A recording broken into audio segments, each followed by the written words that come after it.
ya que prácticamente este nivel enzimático lo utilizaremos en muchísimas clases, ¿sí? Eh, Vamos a tratar de hacerlo en forma muy minuciosa y vamos a tocar órganos muy importantes como hígado, corazón, páncreas, pudiendo abarcar otros lugares también, ¿verdad? A continuación, la doctora Silvia les va a dar un panorama general de las condiciones que se deben tener en cuenta para la utilización de estas enzimas, y esa práctica lo vamos a hacer en la tercera semana. O sea, vamos a hacer la aplicación a la clase que hoy estará dando la doctora Silvia. Bueno, entonces te escuchamos, doctora. Bueno, muy buenos días para todos. Voy a presentar enseguida.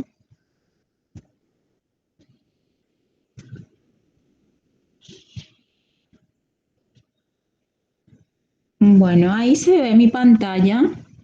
Sí, profe, sí se ve. Perfecto. Bueno, empezamos entonces. Entonces hoy lo que vamos a ver es una introducción y generalidades sobre la parte de enzimas, y estas generalidades también van a profundizar en la parte de teoría, en las clases de teoría. Bueno, es importante antes de empezar recordar que las enzimas son proteínas que lo que hacen es catalizar las reacciones bioquímicas, aumentan la velocidad de las reacciones. Y la enzimología clínica es un área de la bioquímica clínica que abarca la determinación de enzimas biológicas que normalmente circulan en cantidades mínimas en el plasma. Entonces, un aumento, si encontramos un aumento de estas en el plasma, esto nos va a estar indicando que hay daño celular o de la alteración fisiológica de algún órgano. Entonces, generalmente las enzimas se encuentran en mayor concentración en el tejido corporal. Y un aumento de la actividad enzimática del plasma es un indicador sensible de daño celular. Entonces, la determinación de enzimas tiene una amplia utilidad en medicina. Por ejemplo, nos ayuda para el diagnóstico de enfermedades. Supongamos que encontramos en el plasma una alta concentración de una enzima hepática, ¿sí? Entonces, eso nos va a estar indicando que podría haber alguna enfermedad hepática, y eso nos va a ayudar en el diagnóstico. También tiene utilidad en la vigilancia del curso del tratamiento, la detección de anomalías fisiológicas y el pronóstico de enfermedades.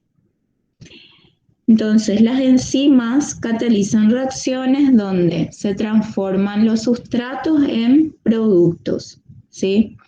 Y el sitio activo de la enzima es un sitio específico de unión de la enzima con el sustrato, y es necesario para que la enzima ejerza su actividad catalítica y se formen los productos. Entonces, cada enzima tiene uno o más de un sitio activo que va a unir sustratos específicos. Entonces, el sustrato específico para esa enzima tiene que tener una estructura que sea compatible con ese sitio activo, o sea, que se adapte al sitio activo.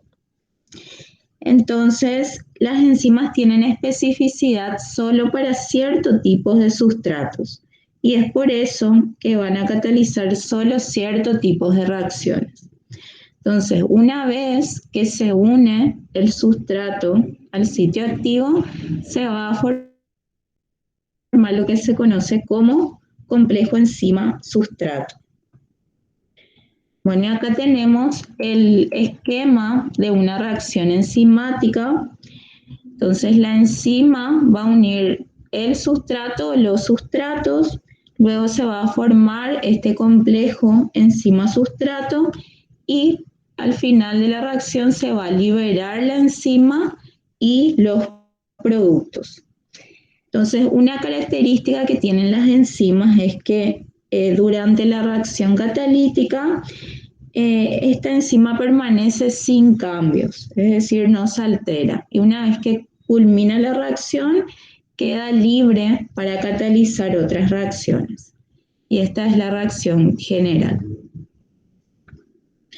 Bueno, y existen varios factores que van a influir sobre la actividad enzimática y van a afectar la velocidad de la reacción catalizada por las enzimas. Entonces, estos factores son la concentración del sustrato, la concentración de la enzima, la temperatura, el pH, la presencia de activadores y la presencia de inhibidores. Bueno, y ahora vamos a ver detalladamente cada uno de estos factores. Bueno, la concentración del sustrato es un factor limitante de la velocidad de reacción, siempre y cuando la cantidad de enzima sea mayor que la cantidad de sustrato. Entonces, a medida, primero tengo una baja cantidad de sustrato, y a medida que se va añadiendo más sustrato, o sea que más sustrato se pone en contacto con la enzima, la velocidad de reacción va a ir aumentando. ¿Por qué? Porque al haber más moléculas de sustrato, estas van a tener más probabilidad de que se unan al sitio activo de la enzima. Entonces, en esta situación, la velocidad de reacción va a ser proporcional a la concentración de sustrato. Entonces, a mayor sustrato, mayor velocidad de reacción. Pero ¿qué pasa? Va a llegar un momento en que vamos a tener una alta concentración de sustrato. Y lo que va a pasar es que la enzima se va a saturar, es decir, todos los sitios activos de la enzima van a estar ocupados. Entonces la velocidad de reacción va a alcanzar un máximo. Hasta ahí nomás va a llegar. Entonces, si yo en esta situación incremento la concentración de sustrato, ya no va a aumentar la velocidad. Entonces, acá la velocidad de reacción solo va a depender de la concentración de la enzima. Hay más sitios activos que están disponibles. Bueno, otro factor era la concentración de la enzima, que también es determinante de la velocidad de reacción. Entonces, como expliqué recién, cuando se alcanza una concentración de sustrato que excede a la concentración de la enzima, la velocidad de la reacción es proporcional a la concentración de la enzima. Entonces, en esta situación, a mayor concentración de la enzima, la velocidad de la reacción va a aumentar porque hay más enzima que está disponible para unirse al sustrato. Bueno, el otro factor es el efecto del pH, que también afecta a la velocidad de las reacciones enzimáticas. Entonces, las enzimas de ser proteínas son muy sensibles al pH y funcionan solamente dentro de un rango específico de pH, donde su actividad es óptima. Es decir, tienen un rango de pH donde van a tener una actividad óptima, ¿sí? Si yo cambio bruscamente el pH, lo que puede pasar es que se puede desnaturalizar la enzima o afectar su estado iónico. Bueno, y en esta figura lo que vemos es cómo varía la actividad de tres tipos de enzima en función del pH. Por ejemplo, la pepsina que está en el estómago tiene una actividad óptima a pH ácido, ¿sí? pH bastante bajo.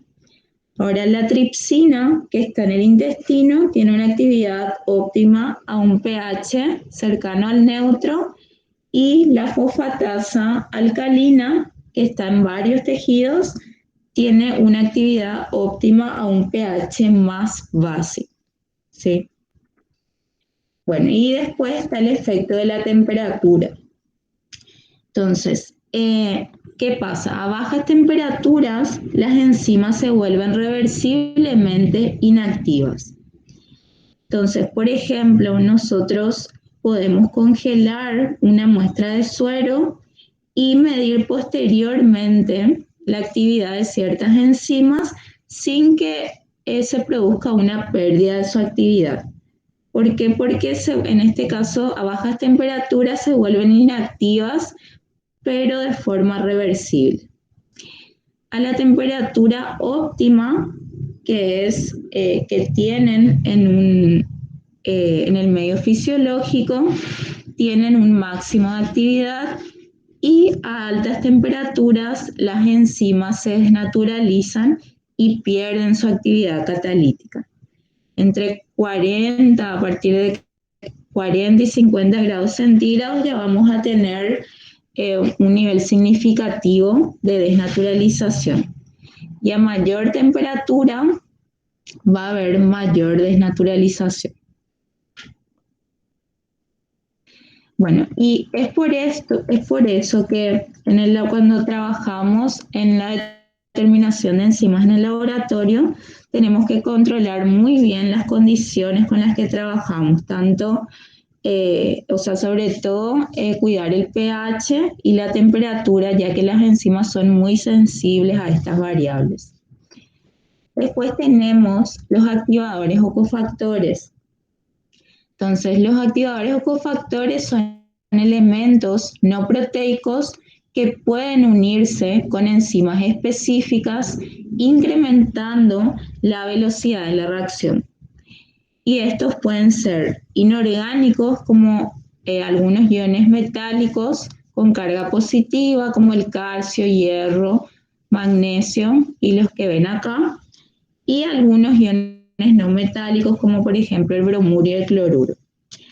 También pueden ser orgánicos, como las enzimas como el NAD, NDH, algunas vitaminas que también actúan como activadores de las reacciones enzimáticas. Y el exceso de activador puede actuar inhibiendo la reacción. Por eso hay que cuidar la cantidad de activador que ponemos en contacto con la enzima si trabajamos en el laboratorio, ¿verdad?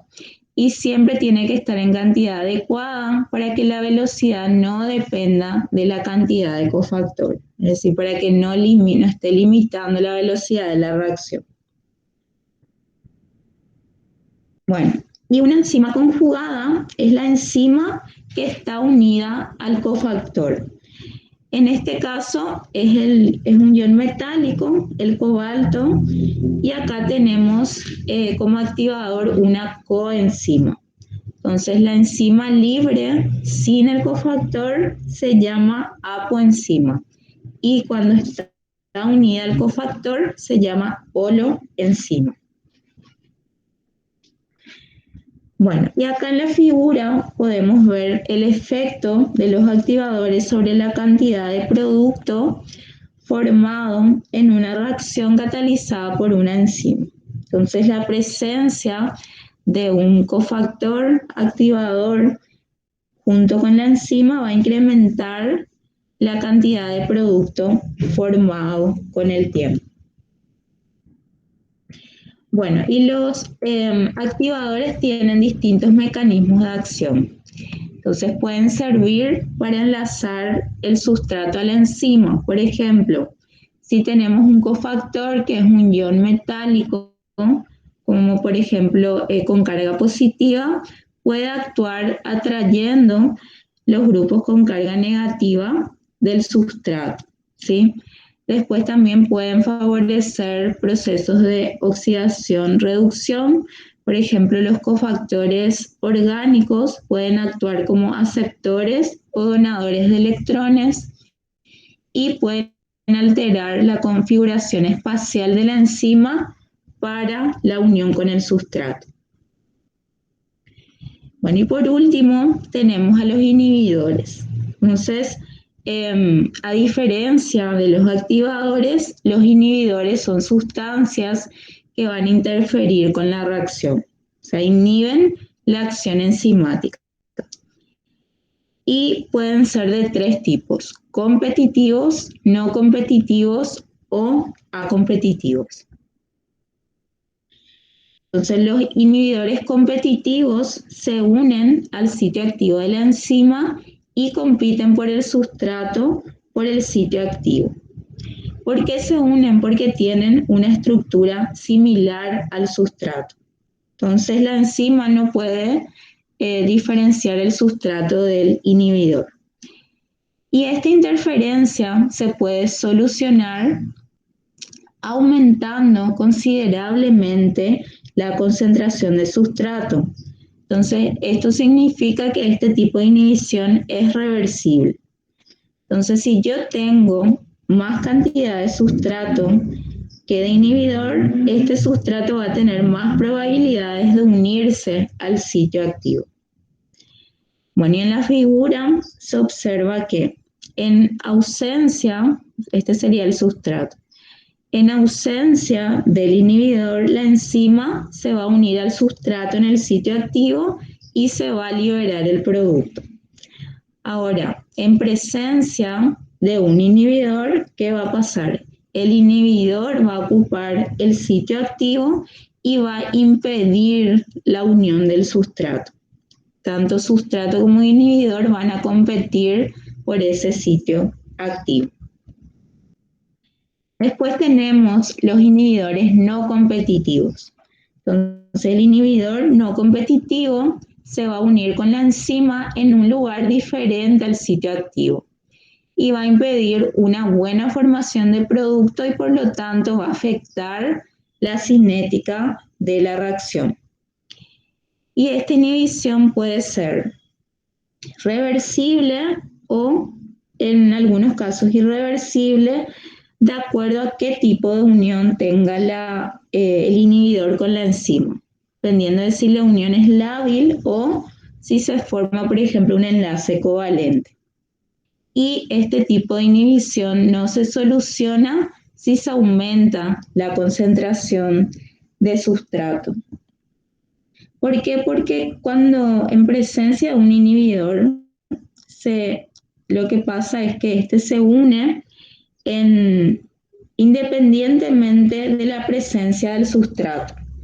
Entonces, al unirse el inhibidor a un sitio diferente al sustrato, no va a afectar si yo agrego más, pues yo tengo más o menos sustrato. O sea, no se va a solucionar como en el caso de la inhibición competitiva.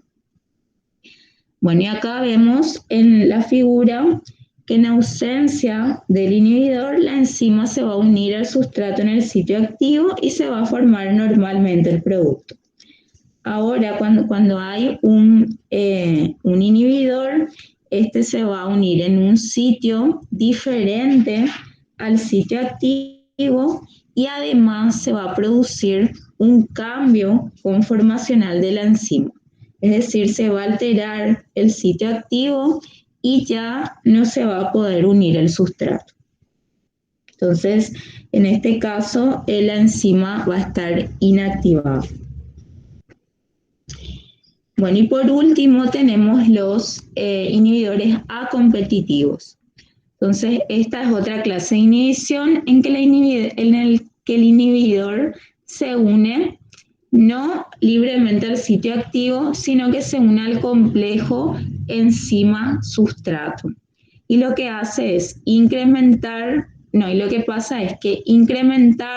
la concentración de sustrato va a producir más complejo enzima-sustrato con los que se une el inhibidor. Y por lo tanto, se va a incrementar la inhibición. Es decir, que si yo agrego más sustrato, esto no va a causar ningún cambio. Es decir, lo que va a pasar es que se va a incrementar la inhibición, ¿sí?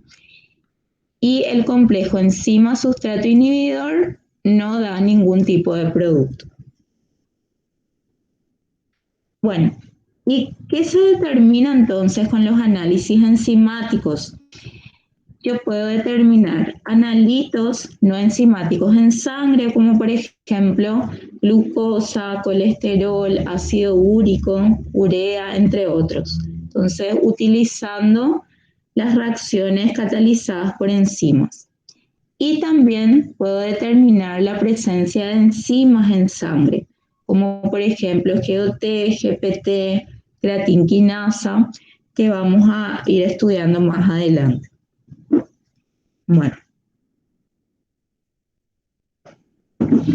Bueno, y en esta reacción lo que se representa es la transformación de los sustratos A y B en los productos C y D en una reacción catalizada por una enzima. Entonces, supongamos que yo quiero determinar un analito en la sangre y lo que se hace, por ejemplo, es transformar ese analito en un producto coloreado. Entonces, al tener un producto coloreado, vamos a poder medir la absorbancia en un espectrofotómetro y la reacción va a estar catalizada por la enzima que vamos a incorporar al reactivo que tenemos en el laboratorio. Bueno, entonces, ¿cómo se realizan las determinaciones enzimáticas? Las vamos a realizar por el ensayo espectrofotométrico. Entonces, en la reacción se puede producir la aparición de un producto y esto va a producir un aumento en la absorbancia. También se puede medir la desaparición de un reactivo que va a producir una disminución de la absorbancia y se utilizan cofactores como el NADH en ciertos casos. Entonces, ¿qué pasa si ninguno de los componentes que participan en la reacción absorbe luz? En este caso, yo no voy a poder medir la absorbancia en un espectrofotómetro, pero como estrategia, lo que se hace es utilizar lo que se conoce como reacciones acopladas, con el fin de formar un producto que sí absorbe luz, de manera que pueda medir la absorbancia. Entonces, las reacciones enzimáticas amplificadas o acopladas son aquellas que emplean más de una enzima y más de un sustrato en las que se verifica una serie de reacciones en cadena. Entonces, la primera reacción se conoce como reacción primaria y está catalizada por la enzima que se desea medir, ¿sí? Entonces, la segunda reacción se denomina auxiliar y puede haber más de una. Y acá van a participar los productos de la reacción precedente. Entonces, el producto que yo obtengo, por ejemplo, en la reacción primaria, va a servir como sustrato en la reacción auxiliar. Y así sucesivamente, ¿sí? El producto de una reacción es sustrato para la siguiente. Y la última reacción se denomina indicadora porque es en la que se mide finalmente la absorbancia que se relaciona con la actividad enzimática. Entonces, la absorbancia del producto de esta reacción es lo que vamos a medir, ¿sí? Y relacionar con la actividad enzimática. Y un tipo ejemplo es la medición de NAD o NADH, cuya absorbancia aumenta o decae según la reacción de oxidación o de reducción que se verifica. Y esto vamos a ver en un ejemplo. Entonces, acá tenemos, en este ejemplo, tenemos un ejemplo de reacción acoplada. En negro se representa la reacción primaria, en naranja la reacción auxiliar y en rojo la reacción indicadora. Entonces, la reacción primaria está catalizada por la enzima que queremos medir. Entonces, en este caso esa enzima es la creatinquinasa, ¿sí? Es la que va a estar en la muestra de suero del paciente y la que queremos determinar. Entonces, lo que hacemos es transformamos, en primer lugar, transformamos la creatina en fosfato de creatina y se forma ADP. Luego, el ADP formado va a reaccionar con el fosfonol piruvato y se va a formar piruvato, ¿sí? Y este piruvato va a participar en la reacción indicadora. Y en esta reacción indicadora, ¿qué va a pasar? El NADH se va a oxidar a NAD y vamos a observar una disminución de la absorbancia que se mide a 340 nanómetros. Entonces, ¿qué es lo que ocurre acá? El NADH tiene una absorbancia a 340 nanómetros. Ahí está su pico de absorción. Entonces, el NAD tiene otro pico de absorción, es decir, no absorbe al máximo a 340 nanómetros. Entonces, lo que yo voy a ver experimentalmente es una disminución de la absorbancia y eso nos va a estar indicando que hubo una conversión entre el NADH y el NAD. Y esa disminución de la absorbancia va a ser proporcional a la actividad de la enzima que estamos determinando, que en este caso es la creatinquinasa. Bueno, en resumen, vamos a utilizar este tipo de reacciones acopladas para formar un producto que podamos medir y cuya absorbancia es proporcional a la actividad de la enzima que estamos determinando. Bueno, y en el laboratorio también podemos usar las enzimas como reactivos, con el fin de determinar diferentes analitos no enzimáticos en sangre, como por ejemplo la glucosa, el colesterol y el ácido úrico.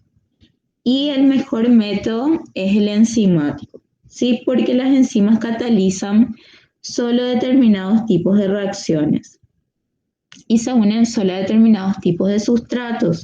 Entonces, esto va a aumentar la especificidad de las determinaciones. Entonces, por ejemplo, para determinar la glicemia, podríamos hacerlo por el método de la hexoquinasa o de la glucosa oxidasa peroxidasa. Estas son las enzimas. Y lo mismo para determinar el colesterol y el ácido úrico, donde podemos utilizar otro tipo de enzimas.